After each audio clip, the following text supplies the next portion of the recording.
बारे में, नेबुलाइज़र कैसे यूज़ करें, नेबुलाइज़र का काम क्या होता है।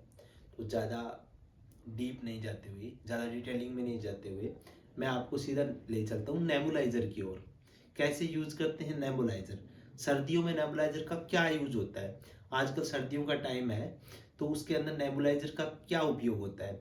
ओल्ड एज है, बच्चे हैं, वो ज़्यादातर नामोनिया, अस्थमा की बीमारी से ग्रसित हो जाते हैं। उनके लिए नेबुलाइज़र का यूज़ किया जाता है। नेबुलाइज़र कैसे स्टार्ट करें, उसमें मेडिसिन कहाँ डालें, कैसे उसको ऑन करें, कैसे ऑफ करें, आइए गाइज मैं आपको बताता हूँ नेबुलाइज़र के बारे में।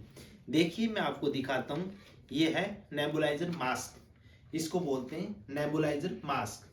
ये एक्चुअल में अलग अलग टाइप की नेबुलाइज़र मास्क आते हैं। बच्चों के लिए अलग अलग आते हैं और अडल्ट के लिए अलग आते हैं। जो मेरे पास अभी नेबुलाइज़र मास्क है वो अडल्ट नेबुलाइज़र मास्क है।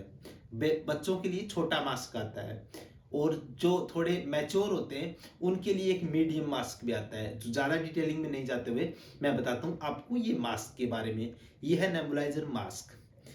इसमें यहाँ इसको ओपन किया जा सकता है, इसके यहाँ मेडिसिन डाला जाता है। नेबुलाइजर में यहाँ मेडिसिन डाल देते हैं। नेबुलाइजर मास्क का अलग अलग पार्ट डिवाइड हो जाते हैं, ये खुल जाते हैं। ट्यूबिंग वगैरह अलग अलग जब हम परचेज करके लेके आते हैं तो अलग अलग होती है। ये एक ट्यूब होता है, ये यहाँ कनेक्ट किया जाता है नेबुलाइजर में, एक ट्यूब यहाँ कनेक्ट किया जाता है। दूसरा इस ट्यूब का छोर होता है, वो नेबुलाइजर मशीन के अंदर कनेक्ट किया जाता है। तो गाइज मैं आपको बताने जा रहा हूँ, इसका दूसरा पार्ट है नेबुलाइजर का। ये यहाँ पे जो ट्यूबिंग है वो ये ट्यूब है, ये यहाँ पे अपने डाल सकते हैं। ये यहाँ कनेक्ट कर देंगे, इसको इसके अंदर डाल लेंगे ऐसे।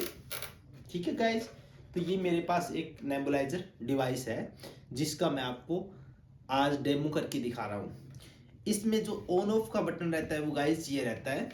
इसमें यहाँ से अपने इसको ऑन ऐसे ऑन करेंगे तो इसमें आप देख पा रहे होंगे, इसमें ये भाप बनती है।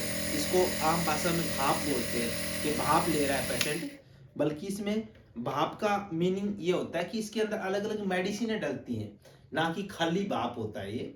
इसमें अलग अलग प्रकार की, अलग अलग एज के अकॉर्डिंग, अडल्ट में अलग होता है, बेबी में अलग होता है, और वयस्क होते हैं उसमें अलग होता है, फीमेल का अलग होता है, और अलग अलग डिजीज कंडीशन के ऊपर उसको नेबुलाइजर अलग अलग टाइप से दिया जाता है। सब नेबुलाइजर एक जैसे होते हैं। तो मैं ये सलाह देता हूँ लोगों को कि आप डॉक्टर की रिकमेंडेशन के अकॉर्डिंग, डॉक्टर की सलाह के अकॉर्डिंग ही नेबुलाइजर का यूज करें। ऐसे किसी दूसरे की सलाह से नेबुलाइजर का उपयोग भी ना करें, और बच्चों से इन चीज़ों को दूर रखें ताकि कोई अननेसेसरी कोई भी चीज़ को इसको पी ना ले। कुछ लोग मेडिसिन समझ के इसको पी भी लेते हैं, तो ऐसी चीज़ों से बचने के लिए हमें जागरूक भी रहना जरूरी होता है।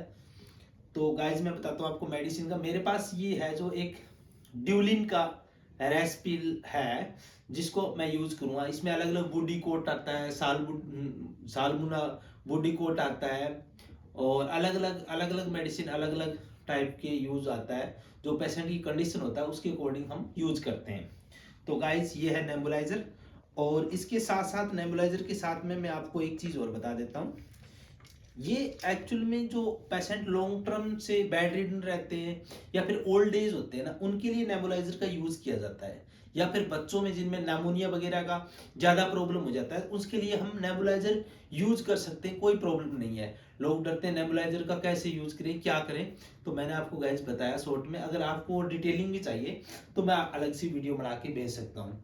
दूसरा गाइस मेरे पास एक डिवाइस हो रहा है, इसको बोलते हैं स्पायरोमीटर। स्पायरोमीटर में 3 बॉल दिए होते हैं, इसमें रेड है, येलो है एंड ग्रीन है। स्पायरोमीट्री में क्या होता है गाइस, इसके अंदर ये रहता है, इसको माउथ में डाला जाता है और इसको इनहेल करना होता है, ऐसे खींचना, फिर आउट करेंगे, छोड़ना हवा को। दूसरी टाइप से भी कर सकते हैं, इसको उल्टा करेंगे, इसको इनहेल करेंगे और धीरे से छोड़ेंगे। इससे क्या है कि लंग्स की कैपेसिटी बढ़ाने के लिए होता है गाइस। ये जो लोग न्यूरो के पेशेंट हैं जो बेड रिडन है, जिनको लंग्स की लॉन्ग टाइम से प्रॉब्लम है, तो सांस लेने में तकलीफ आ रही है, वो ये एक्सरसाइज कर सकते हैं। ये एक एक्सरसाइज का मशीन होता है, इसको हम स्पायरोमीट्री बोलते हैं। ठीक गाइज, जैसे जैसे पेशेंट का कंडीशन ठीक होता जाता है वैसे वैसे इंप्रूवमेंट आता जाता है। स्टार्टिंग में ये रेड बॉल उठेगी, फिर येलो उठेगी, फिर ग्रीन उठेगी। जिन पेशेंटों को ज़्यादा लंग्स में प्रॉब्लम है या न्यूरो के पेशेंट हैं, वो मेरे से राय ले सकते हैं, मेरे को कमेंट कर सकते हैं, और अधिक जानकारी के लिए मेरे से संपर्क कर सकते हैं। Thank you guys. सर्दी का टाइम है, खुश रहिए, घर में अच्छे रहिए, स्वस्थ रहिए। Thank you.